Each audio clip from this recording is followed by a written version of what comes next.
I am Linda Burch, and I'm the Chief Education and Strategy Officer of Common Sense Media, and I'm really excited to have this conversation. I think it is one that is emerging as a hot topic among school districts, among parents. You know, what is quality in this digital learning content arena is a big question. And we have a great panel today to dive in and discuss it. And I'm going to go quickly introduce each of them, and then I want to say a couple comments about Common Sense Media's role in this area, because it's been mentioned several times, and then I will become the moderator and moderate this panel. So here we have, next to me is Maria Klawe, who is the president of Harvey Mudd College. Yay! Yes. I believe you are the first female president of Harvey Mudd College, for sure. And she's a renowned computer scientist and a scholar. She serves on the boards of Microsoft and Broadcom, and is also the chairperson of the Sunnylands Mass Strategy Group that you are going to hear a little bit about today. It's very relevant to this conversation. Next to her is Susan Crown, the founder and chairman of SCE, which is a social investment organization that connects talent and innovations with market forces to drive social change. She has been an early investor in digital learning, an investor in learning ratings. You're going to hear about that today. So she's on the panel, having had a vision of what this all could be.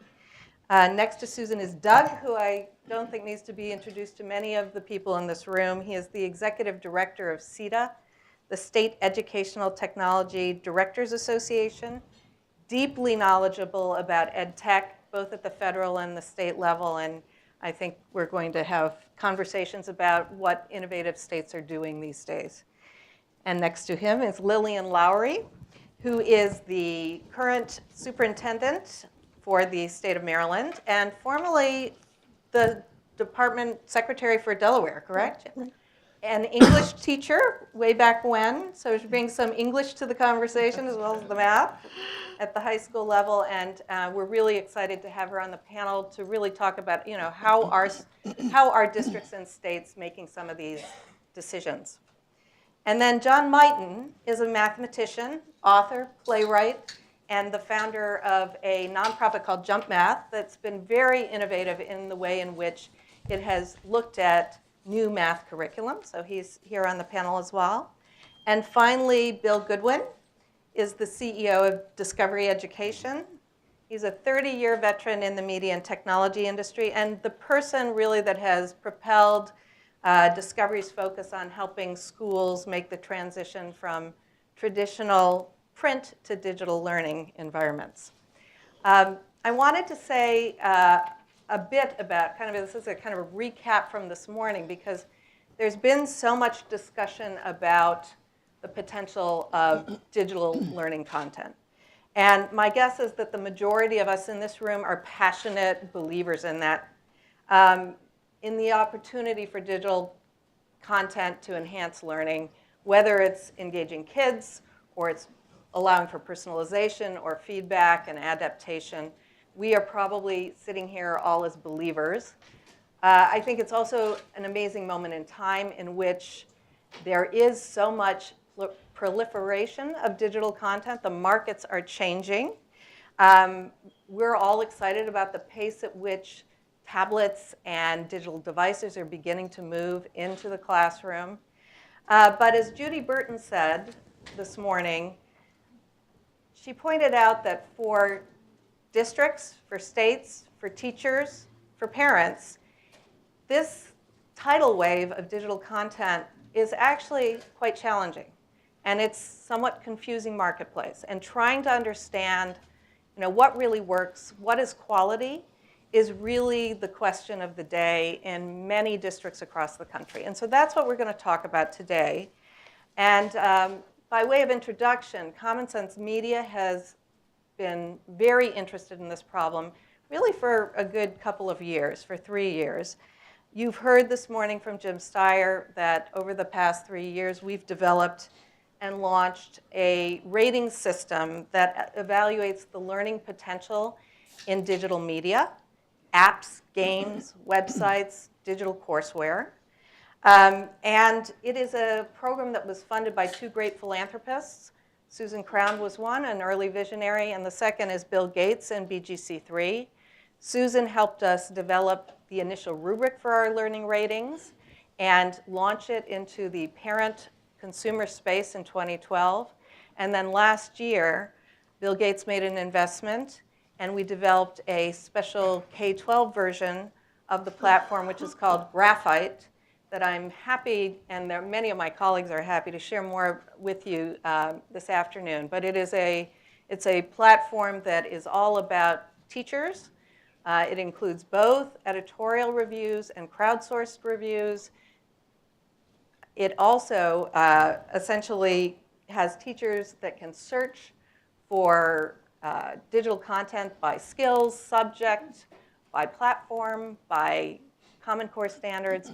And most importantly, what we just launched 2 weeks ago, there are now community features that allow teachers, schools, and districts to collect digital content, to create lists, to share that with other teachers, to rate it. And so it is a free platform that is out there that we are hoping will be adopted very broadly by anyone who is interested in embracing technology for learning. So with that, I am going to turn back to the panel and my moderator role and invite Bill Goodwyn up to give some opening comments and some framing. Excuse me.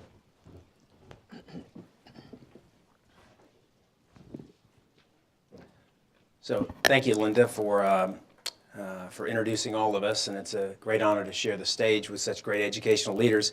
But I also want to again thank Common Sense and Lead Commission for putting this day together. I think the energy and the passion in this room for all of us to really focus on the outcome, which is increasing student engagement. And I would argue that we have concurrent panels, but I would basically have the position that it's all one panel, it's all one issue. It's a holistic approach that we need to take, and that's what I'm going to talk about a little bit in these remarks. Because a lot of people are still asking, right? They're asking, how do we know what works?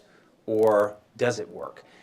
Does this infusion of technology and digital content within classrooms across the U.S., is it making an impact? And in reality, at Discovery Education, we have our own research team, evaluates the impact of our interventions on student engagement and student achievement. Certainly organizations like us across the country do as well. We can also point to independent research, right, and external agencies. But I've got to wonder, is this really the right question to be asking? Because in many schools across the country, the debate's already over. They know that in kids' everyday lives, they consume information and content much differently than what we ask them to do when they step into the classrooms. They know that we can provide content that's up to date and relevant. If you ask Mark Edwards, as he mentioned earlier, the content's here, and he's using it in his district. But more importantly, schools also recognize that they can create learning environments that are truly tailored to individual needs of our students, that look at things such as learning styles, that look at where they are in the learning continuum. And we can begin to treat our individual students, well, like individuals. So I'm going to give an example of Superintendent Wake County, Todd Wirt. He's in Wake County Public Schools in North Carolina. He's incidentally was the former principal of the year in Mooresville under Mark before he went to Wake.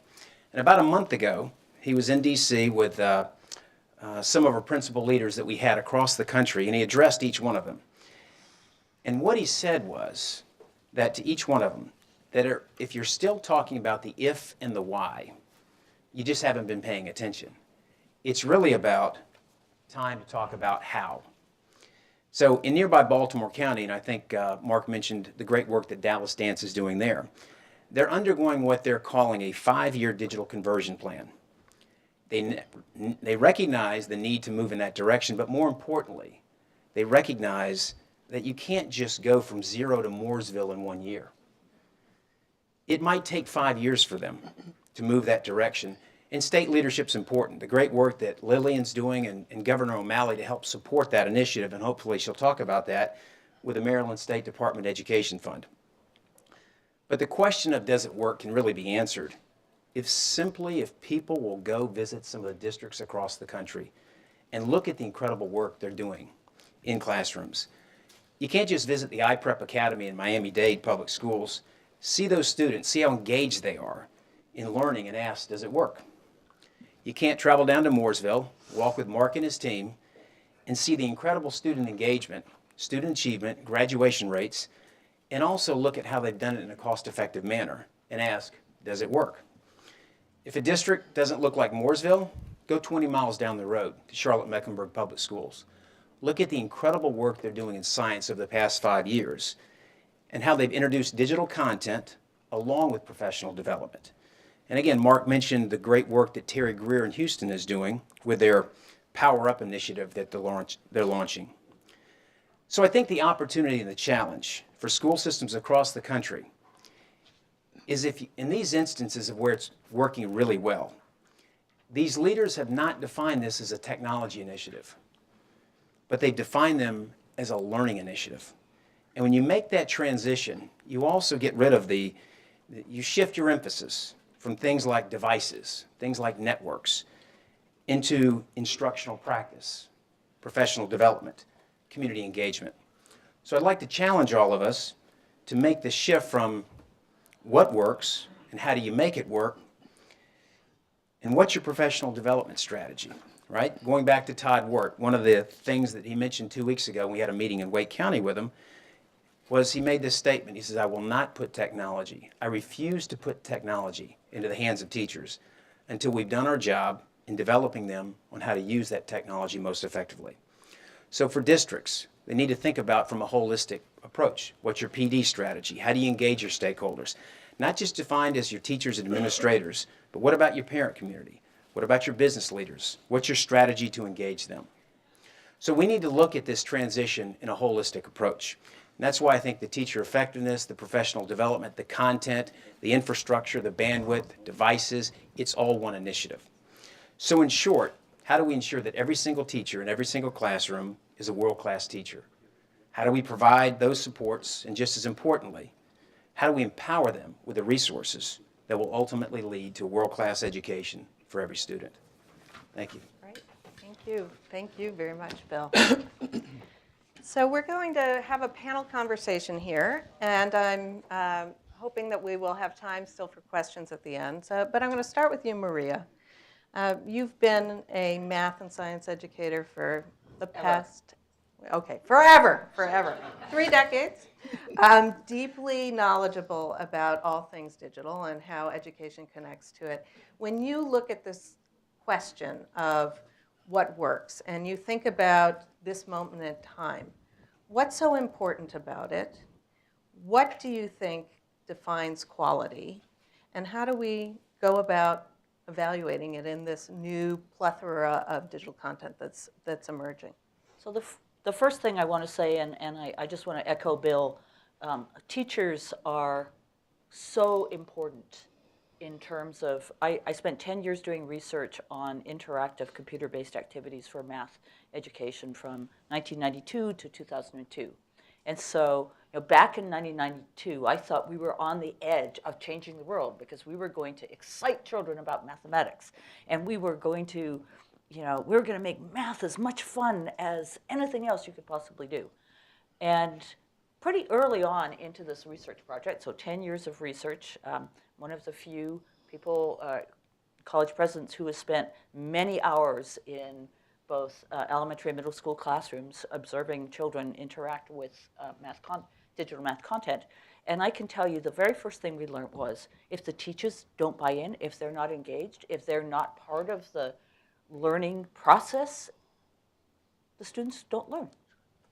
It's amazing. I mean, there were some kids who you could give a textbook to and they would learn it all by themselves, and those same kids might well do just fine with digital content all by themselves. But the vast majority of us are humans who depend on other humans for learning and motivation and encouragement. So couldn't agree with you more about the importance of teachers and the importance of professional development.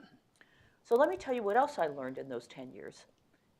It's really, really hard to develop interactive experiences where students are motivated, are learning, and can transfer that learning to other contexts.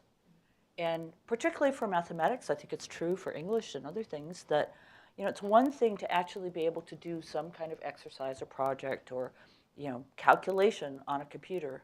And it's another thing to be able to recognize that that's what you need to do in another context.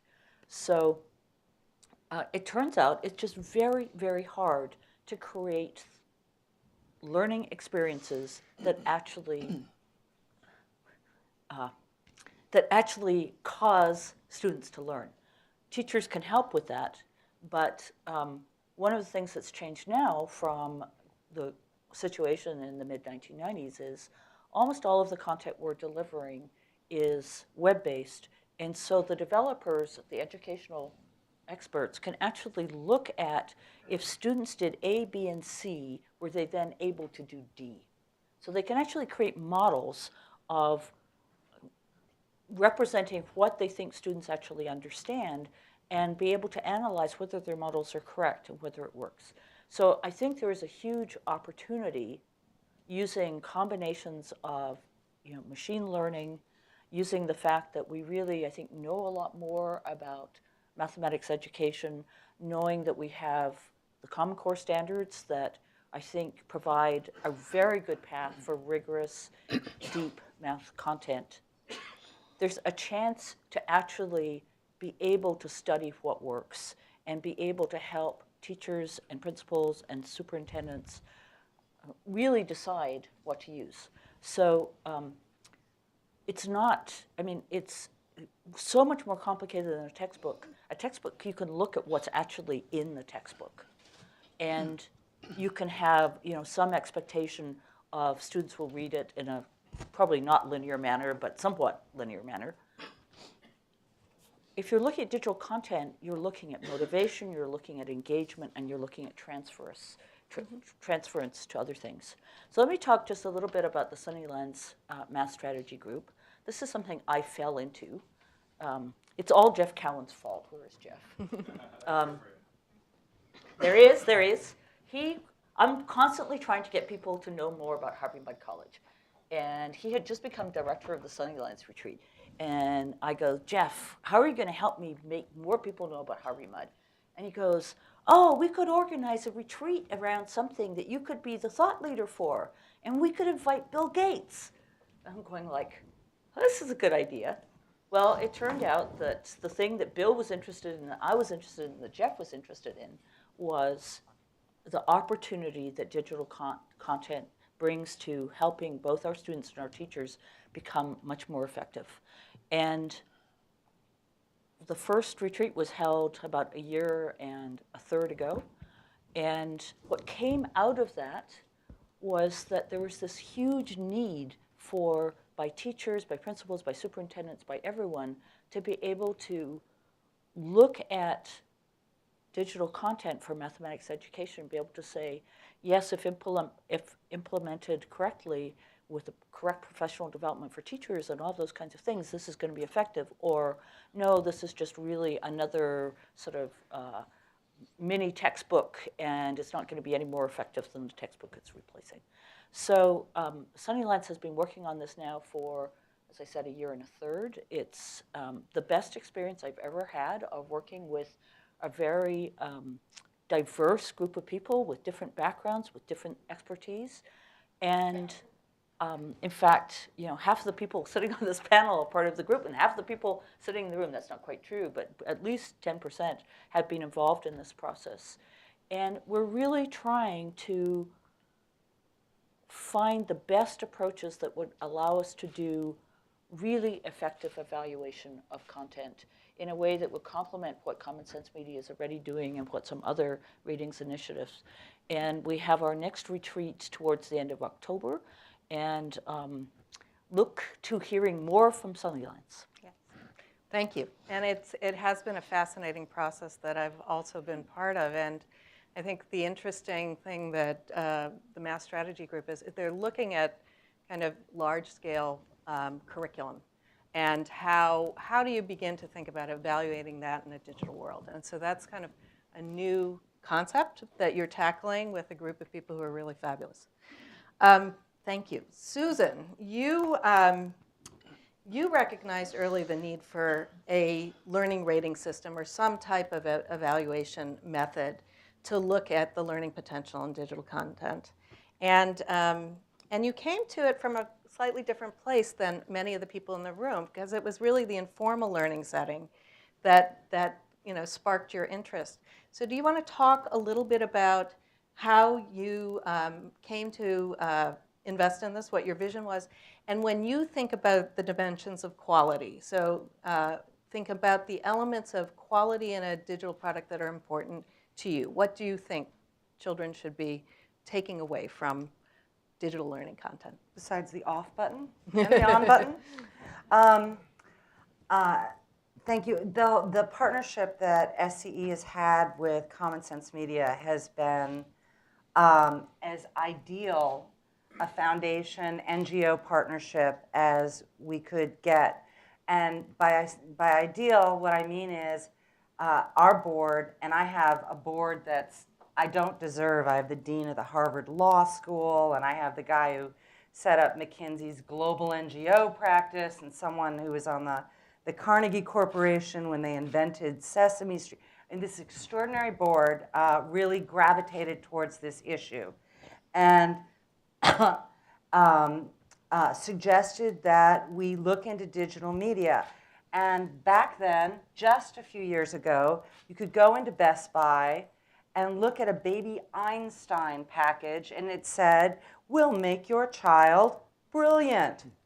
You could put anything on a package with no understanding at all, or really respect for the consumer, or help to the parents about what was actually in the content. So we were very interested in what good digital media meant. And that was coupled with a few other things.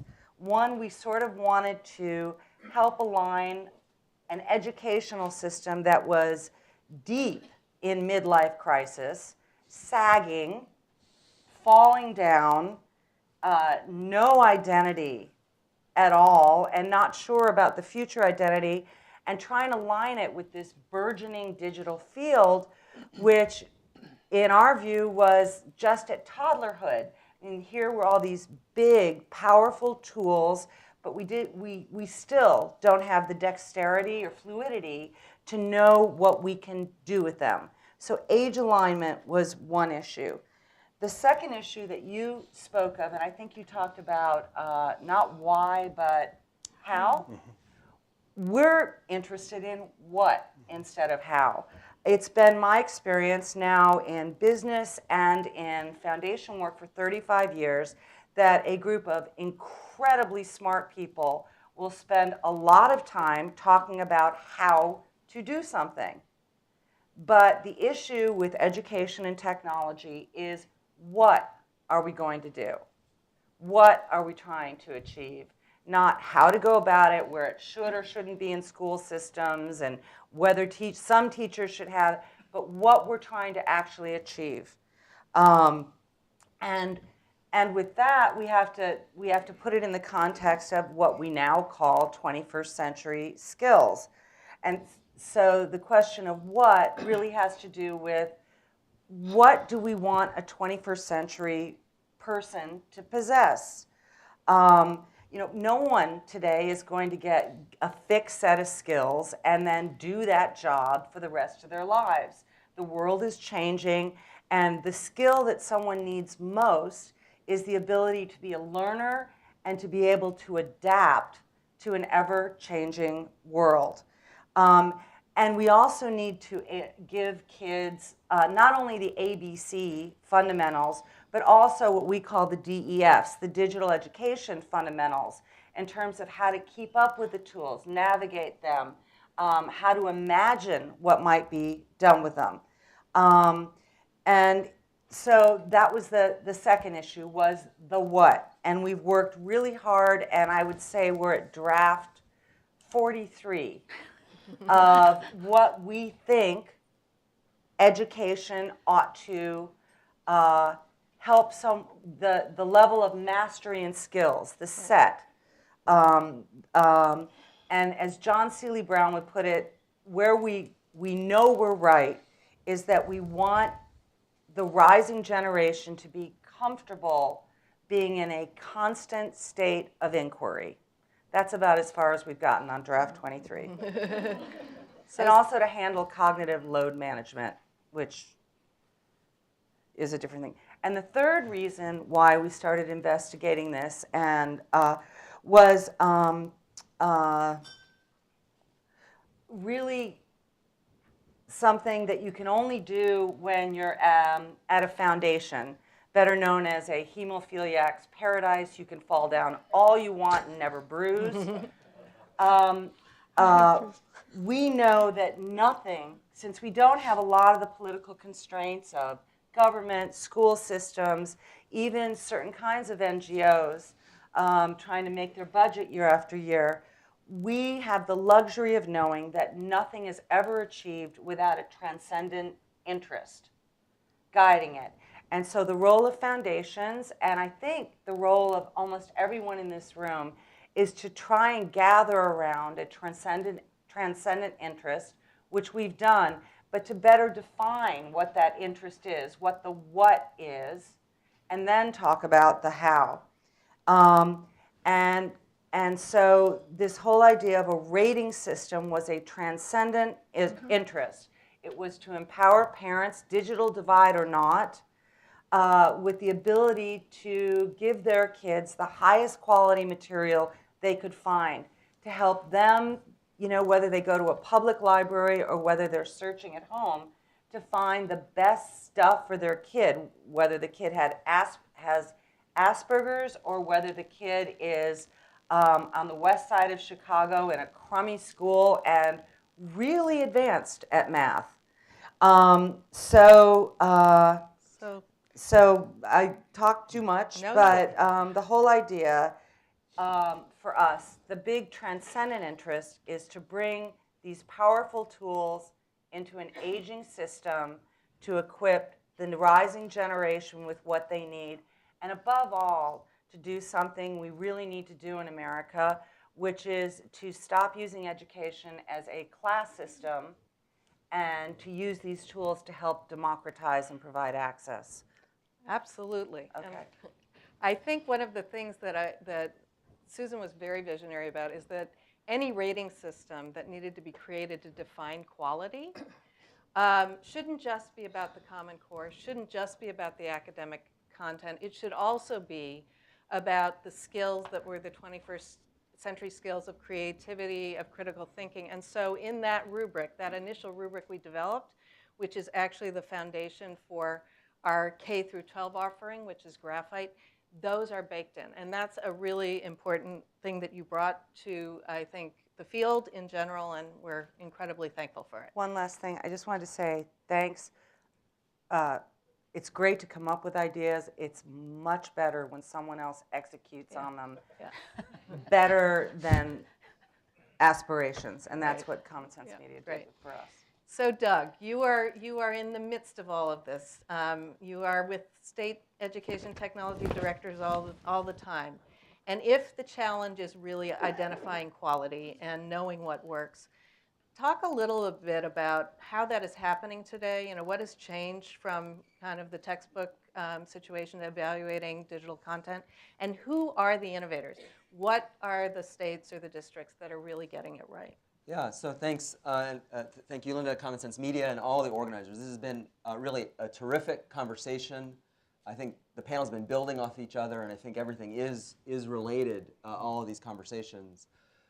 So I think I think I'd like to start, though, in some respects, with the problem that we're sort of facing in the public system. And in many respects, this is a crisis of confidence in terms of preparing kids for their future, right? The world societal problems are much more complex. Individual responsibilities are growing.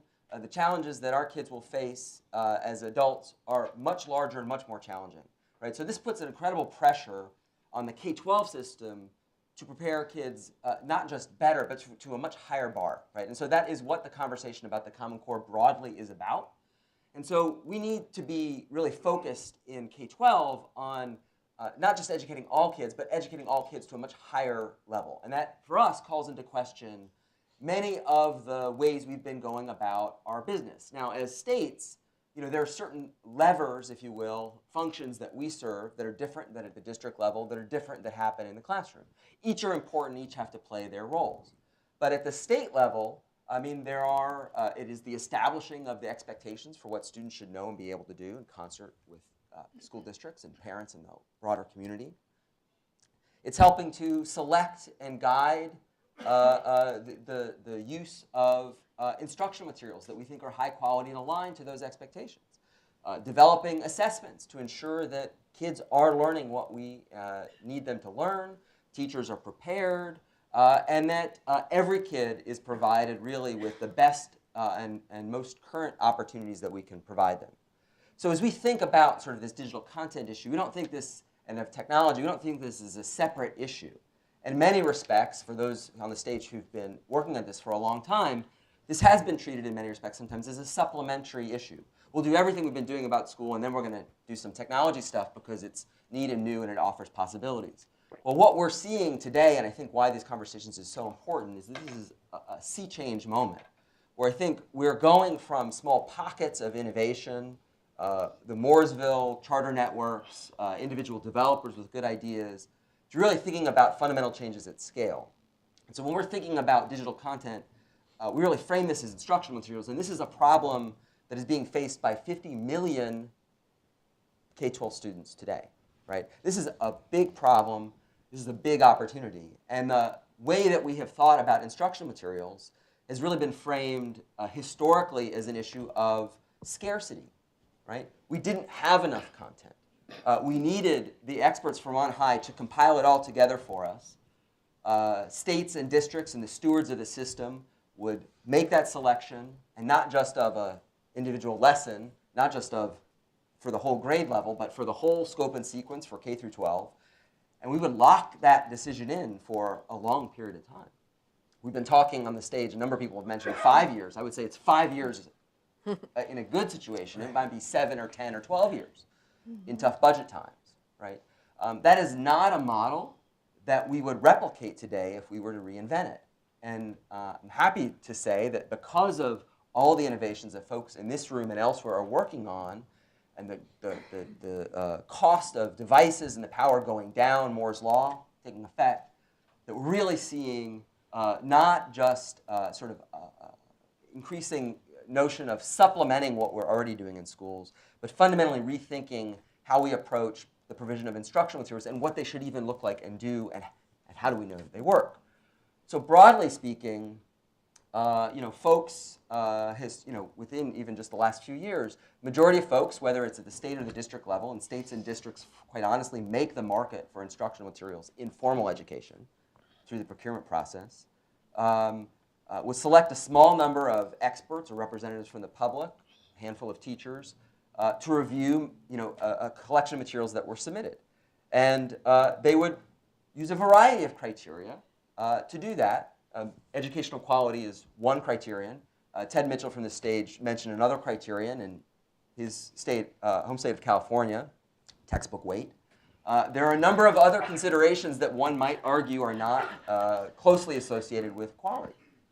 And that's not a system that has worked particularly well. I think what is exciting, that over the last 24 months, we have seen the majority of states change state policy to help not only allow for the flourishing of digital content in schools and for use by teachers and students, but to encourage it.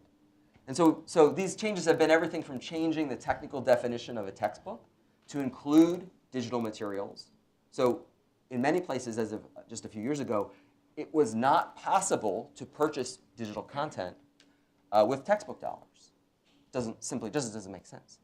Other people have gone farther and said, look, you can use these funds to meet broader needs. If you need to buy a digital device to get to the content, and you can get that content in other ways, you have other funds, or it's freely available on the internet, you should be allowed to do that.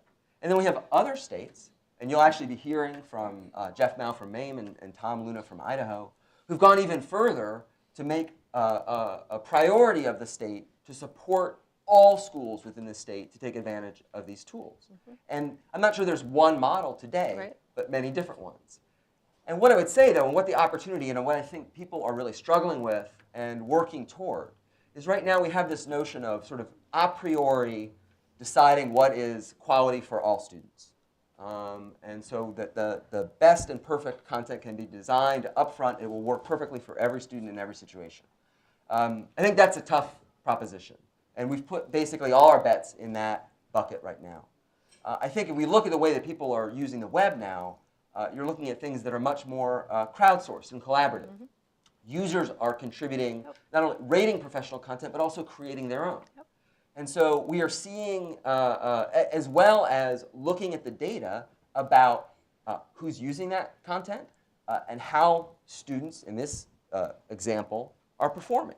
And so we can actually make a judgment about what works based on what teachers and students think about it and how well students are actually learning.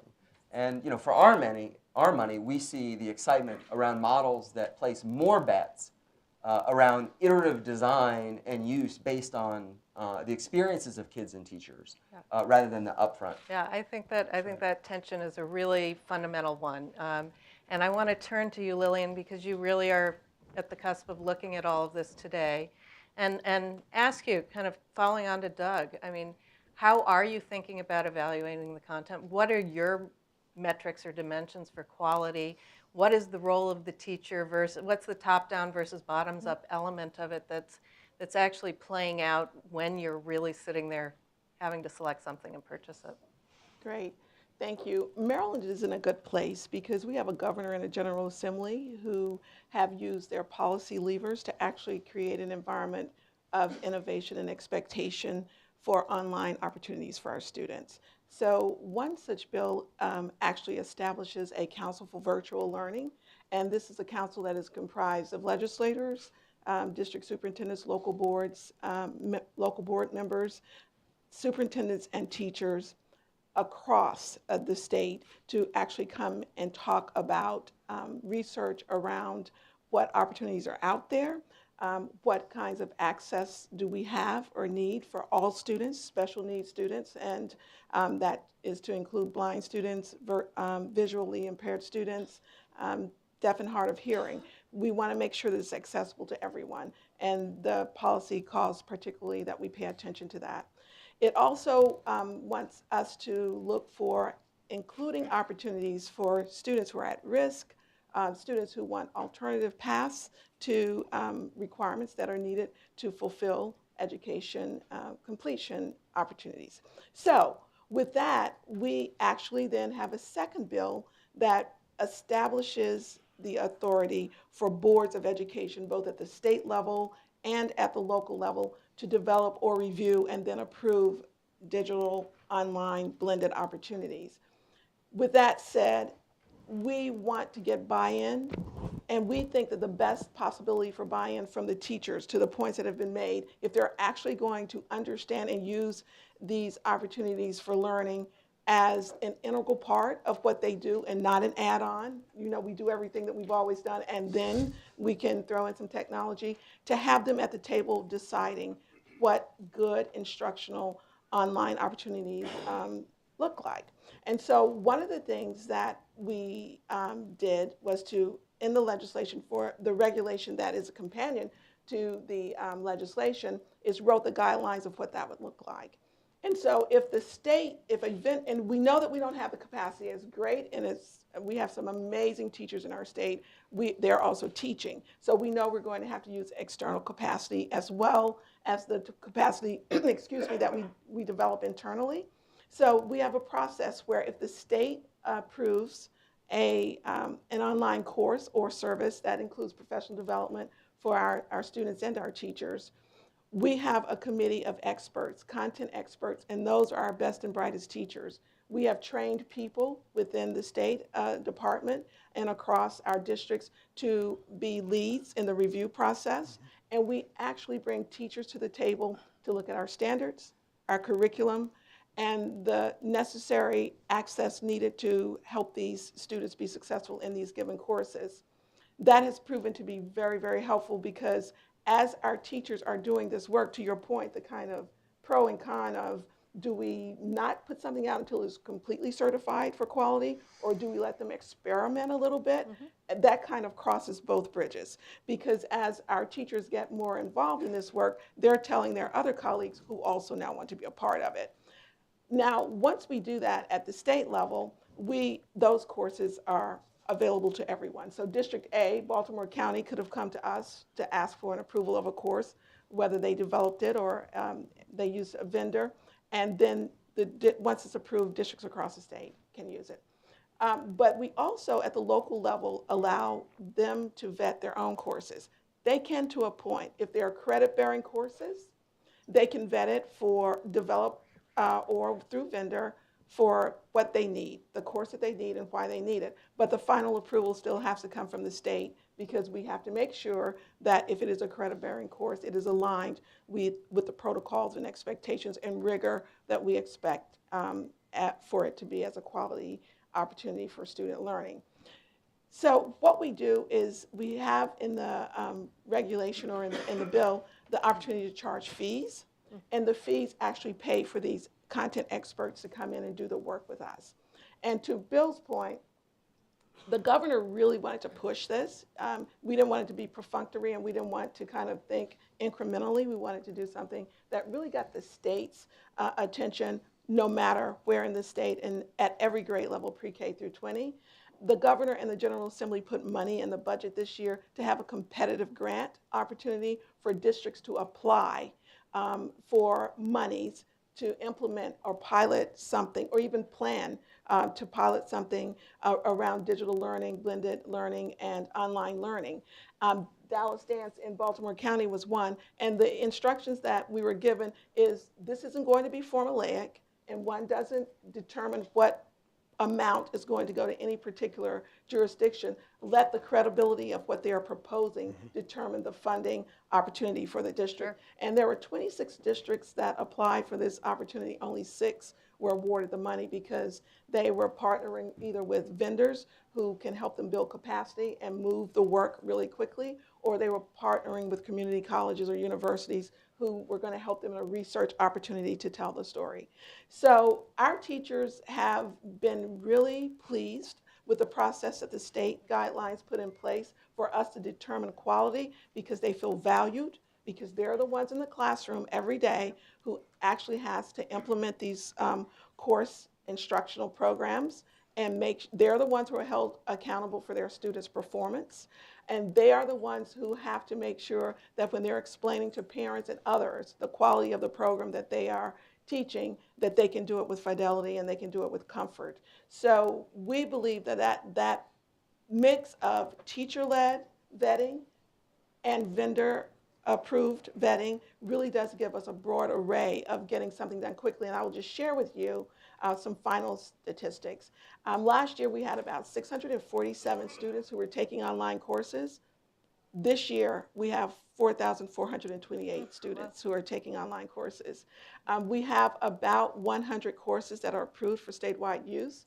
And we are in the process of working with a charter school, which is affiliated with the University of Maryland at College Park, which is completely a blended learning opportunity. Again, the governor and the General Assembly put $500,000 into supporting that to get it up and running. So what we're trying to do is establish proof points, but we want to do it with quality so that the people in the field will respect what we're doing and how and why we're doing it. And it sounds like you're also, I mean, there's an interesting hybrid of pre-approved content and then looking at the research outcomes in the field. And there's an interesting mix of, vetting that's being done at the state level, but also allowing the freedom for teachers to be part of the equation, which I think many of us on the panel have said that's where we see the direction going. And as we learn more, I must say, so that I'm completely transparent with vendors, we have a really high-performing state. And so even if vendors come to us with courses, we still vet them. Once we get more comfortable with the different vendors and the quality of work they bring to us, we'll probably step back from that for a little bit. But right now, quality is so important. Even those that come from kind of juried vendors, we still want to just have our experts look at it to make sure that they align with what we're doing in the state. Interesting. So John, you have You have a math program that's going digital. You have deep research in this arena. When you think about the adoption of your curriculum, you're a small developer. What are the two barriers that you encounter, or what are the barriers you encounter in talking to districts or schools about adoption? Where are you seeing the challenges So I guess in the first, establishing your quality? okay. The first is we're working with Zoran Popovich and a team from the University of Washington to digitize our program. And we're very excited, like most people, about the prospect of customizing education, letting students move at their own pace. But I'm worried that we may adopt programs that aren't optimal if we don't know more about what pace students can actually move at. So I wrote an article about this in Scientific American Mind that's in the September issue. We did a case study with a grade 5 class where coming in, they were on average in the 54th percentile on standardized tests. There was about a 70-point range of marks, kids as low as the 9th percentile. And a year later in our program, the kids were in the 98th percentile on average with the lowest in the 95th. And then a year later, they all signed up for the Pythagoras math competition, and 14 of the 17 got awards of distinction, with the other 3 coming close. So unless we know what young kids can really do and how quickly they can move together, we may adopt programs that don't serve them well.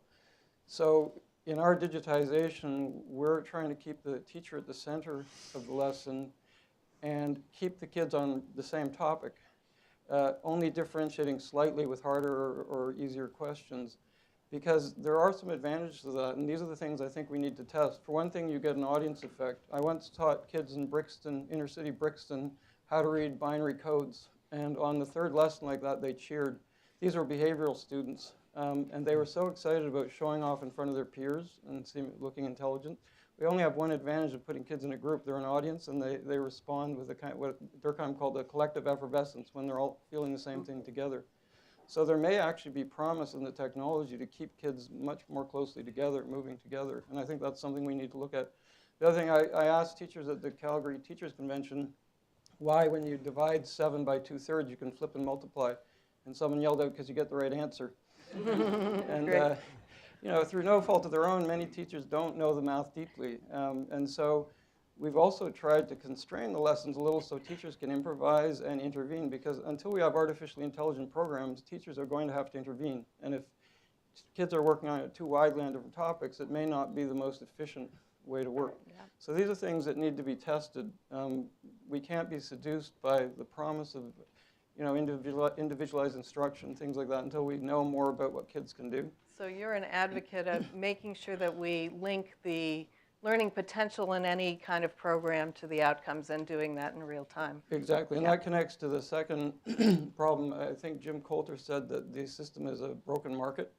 So we did a randomized controlled study where kids progressed at twice the rate of the control group in the JUMP program, and this was featured in the New York Times. And you would think there would be some curiosity. People would be interested in trying this again and seeing if they could replicate it, but there was very little response to that. And I think we're not making decisions, buying decisions based on evidence enough, on really rigorous evidence. There are too many other things that are determining decisions, and that's why it's so important, the work of Sunnylands and groups like that, and your group, to try and start evaluating rigorously programs, because it's really, it's easy to get seduced by language and by very progressive ideas that may actually be counterproductive. Well, because we started about 15 minutes late, we are out of time, but I wanted to try to sum up. So we did not have questions from the audience. We don't have time for that, right, Jeff? Yeah. What I am hearing from the panel is that in terms of the dimensions of quality, there's the Common Core is an important dimension. The engagement elements of how kids learn and the pedagogy behind it from Maria.